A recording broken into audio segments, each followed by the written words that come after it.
Shalom, selamat pagi Bapak Ibu Saudara yang dikasihi Tuhan Yesus Kristus. Berjumpa kita kembali melalui renungan firman Tuhan yang akan kita baca dan dengarkan bersama hari ini.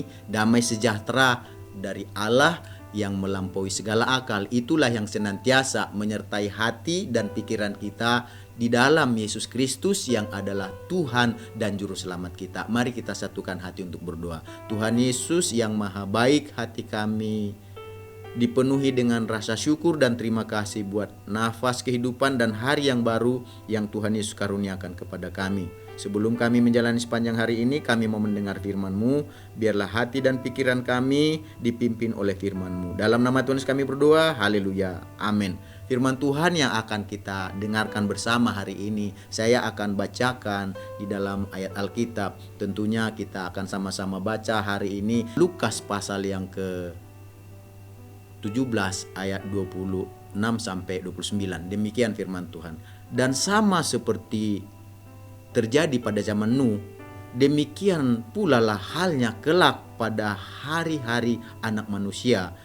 Mereka akan makan dan minum, mereka kawin dan dikawinkan, sampai kepada hari Nuh masuk ke dalam bahtera. Lalu datanglah air bah dan membinasakan mereka semua. Demikian juga seperti yang terjadi pada zaman Lot. Mereka makan dan minum, mereka membeli dan menjual, mereka menanam dan membangun. Tetapi pada hari Lot pergi keluar dari Sodom, turunlah hujan api dan hujan belerang dari langit dan membinasakan mereka semuanya. Jadi Bapak Ibu Saudara yang dikasihi Tuhan Yesus, dari ayat ini kita akan berbicara bahwa kegelapan dan terang memiliki ujungnya. Bapak Ibu, kalau kita baca di dalam Alkitab, Yohanes pasal 8 ayat yang ke-12 dikatakan di sana, maka Yesus berkata pula kepada orang banyak, katanya, akulah terang dunia. Barang siapa mengikut aku, ia tidak akan berjalan dalam kegelapan, melainkan ia akan mempunyai terang hidup. Dari perkataan Yesus ini sedang menunjukkan bahwa Tuhan ingin kita menjadi terang sama seperti Yesus yang adalah terang. Yesus mau kita berjalan di dalam terang, bukan di dalam kegelapan. Oleh sebab itu kita butuh Yesus. Kita harus ikut Yesus. Karena waktu kita ikut Yesus, saat itulah kita berada di dalam terang, sedang menjalani terang. Karena dikatakan mereka yang berada di dalam Yesus ini, mereka ini memiliki terang hidup. Pertanyaannya, sudahkah kita menerima Yesus menjadi Tuhan dan Juru Selamat kita? Sebab waktu kita menerima Yesus menjadi Tuhan dan Juru Selamat kita, maka kita percaya saat itulah kita memiliki terang hidup. Dan terang hidup ini harus memancar melalui kehidupan kita. Karena apa? Dunia ini berada di dalam kegelapan, berada di dalam kejahatan, berada di dalam dosa, berada di dalam kendali dan kuasa iblis yang membuat manusia hidup jauh dari Tuhan, hidup berontak terhadap Tuhan, hidup tidak mau taat kepada kebenaran firman Tuhan, tetapi mengikuti maunya sendiri, keinginannya sendiri. Jadi sebagai orang percaya, sebagai orang Kristen, kita harus menyadari di tengah-tengah dunia yang gelap ini ada dua jalan. Ada yang berjalan dalam kegelapan, ada yang berjalan dalam terang. Sebagai pengikut Yesus yang telah percaya Yesus menerima Yesus menjadi Tuhan dan Juru Selamat, kita harus keluar dari gelap, kita harus berjalan di dalam terang. Oleh sebab itulah kita harus menyadari terang dan gelap itu sama-sama memiliki ujungnya. Dan ujungnya inilah yang akan menentukan apa yang kita lakukan sebelum sampai kepada ujungnya ini. Oleh sebab itu kita sebagai Kristen itu artinya pengikut Yesus, mari kita keluar dari kegelapan menuju kepada terang. Karena apa? Terang memiliki konsekuensi dan kegelapan juga memiliki konsekuensi di ujungnya. Jadi hidup dalam kegelapan, apa sih ujungnya? Menuju apakah hidup dalam kegelapan itu? Kalau kita lihat hidup dalam kegelapan, ujungnya itu menuju kebinasaan. Oleh sebab itulah tadi yang kita baca di dalam Lukas pasal 17 ayat 26 sampai 29 tadi yang menceritakan kisah zaman Nuh dan kisah zaman Lot. Dan itu berbicara sama-sama berbicara tentang keadaan zaman, kesudahan zaman, ya, akhir zaman, dan itu berbicara tentang pola kehidupan manusia, sikap manusia, perilaku manusia. Pada zaman Nuh, perilaku manusia itu menjalankan hidup yang rusak.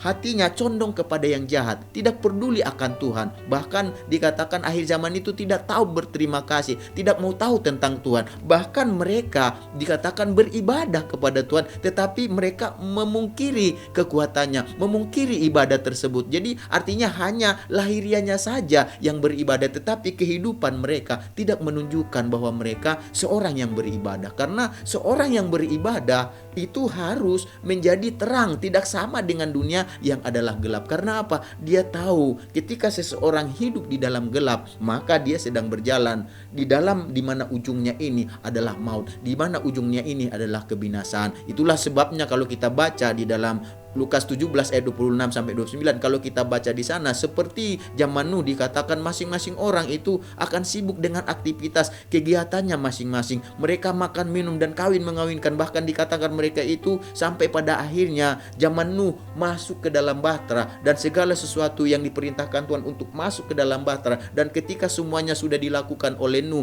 maka ditutup oleh Tuhanlah bahtera itu, dan saat itu terbukalah segala mata air di penjuru bumi saat itu, sehingga dikatakan terjadilah air bah, dan dikatakan Nuh dan seisi rumahnya dan segala sesuatu yang ada di dalam bahtera itu, itulah yang selamat, dan segala sesuatu yang ada di luar bahtera itu, itulah yang binasa. Dan apakah yang ada dalam bahtera itu?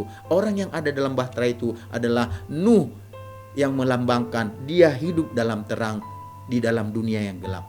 Ia melakukan apa yang benar, di mana dunia saat itu melakukan apa yang jahat. Nuh bergaul dengan Tuhan, tetapi dunia saat itu bergaul dengan sesuka hatinya, tidak peduli akan Tuhan. Tetapi Nuh peduli akan Tuhan, dan itulah yang menyebabkan ketika dia ada di dalam Tuhan, dia sadar bahwa ini harus dilakukan, ini harus dibuat. Karena apa? Ketika kita hidup dalam kebenaran, ketika kita hidup dalam terang, kita tahu bahwa terang dan gelap itu sama-sama punya ujung. Dan kita sadar hari ini bahwa orang yang hidup dalam kegelapan sama seperti zaman Nuh, mereka ini akan binasa. Mungkin mereka ini senang-senang, happy-happy. Mereka tidak tahu kegelapan sedang membawa mereka, sedang menuntun mereka, di mana ujungnya menuju kebinasaan. Oleh sebab itu Bapak Ibu Saudara yang dikasihi Tuhan Yesus, sadarilah bahwa kegelapan dan terang itu sama-sama punya ujungnya. Kegelapan tadi apa ujungnya? Kegelapan itu ujungnya menuju kebinasaan, ya. Jadi apa yang terjadi dengan orang yang hidup dalam terang? Orang yang hidup dalam terang dikatakan di sana dia berujung kepada kehidupan dan keselamatan. Jadi Kejadian 7 ayat 22 sampai 23 dikatakan demikian. Matilah segala yang ada napas hidup dalam hidungnya, segala yang ada di darat, demikianlah dihapuskan Allah segala yang ada, segala yang di muka bumi, baik manusia maupun hewan dan binatang melata dan burung-burung di udara, sehingga semuanya dihapuskan dari atas bumi. Hanya Nuh yang tinggal hidup dan semua yang bersama-sama dengan dia dalam bahtera itu. Jadi Bapak Ibu Saudara yang dikasihi Tuhan, ujung dari berjalan di dalam terang adalah kehidupan dan keselamatan.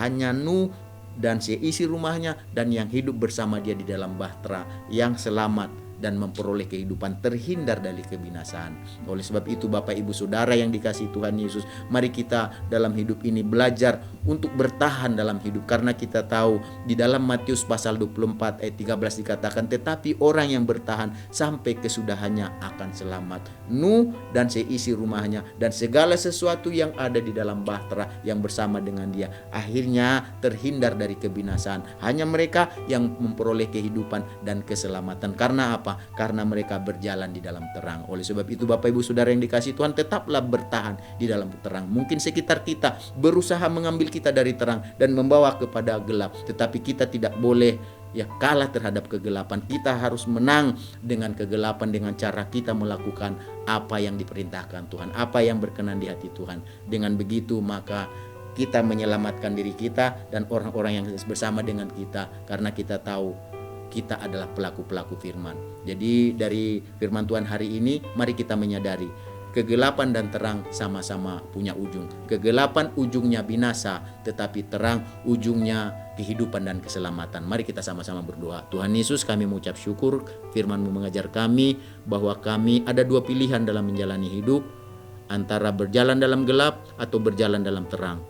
gelap menuju kebinasaan, terang menuju hidup dan keselamatan. Jadikan kami Tuhan sebagai anak-anak terang di tengah-tengah dunia yang gelap ini Tuhan. Karena kami tahu dunia ini dengan segala keinginannya, dengan segala kemauannya, keindahannya, kejahatannya, dosanya sedang menuju kebinasaan karena dipimpin oleh gelap. Tetapi kami belajar untuk tidak melakukan apa yang dilakukan dunia, tetapi melakukan apa yang berkenan di hati Tuhan. Benar di mata Tuhan, menyenangkan hati Tuhan. Karena dengan begitu maka kami akan memperoleh di mana ujungnya adalah kehidupan dan keselamatan kami. Jadikan kami menjadi pelaku firman-Mu, sehingga kami Tuhan menerima segala janji penyertaan perlindungan Tuhan. Dalam nama Tuhan Yesus kami berdoa. Haleluya. Amin. Selamat beraktivitas. Tuhan Yesus memberkati kita semuanya.